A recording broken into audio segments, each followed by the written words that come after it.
planning within my team.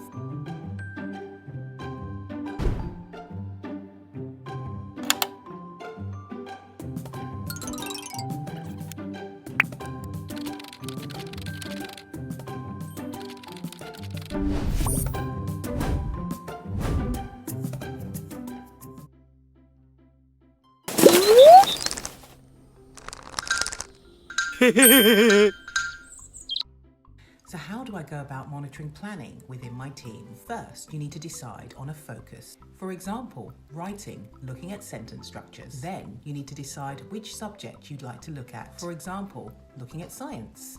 Then you'll need to have some questions for your planning monitoring. For example, does your planning give your students enough challenge? Does your planning give opportunities for scientific writing? Then, while you're monitoring, you can list the strengths and areas of development for each class and year group. This information can then feed into your year group action plan and the whole school development plan. Make a list of any follow-up questions that you might have. Then write a brief summary along with next steps, and then your monitoring is ready to be presented to your team and the senior leadership.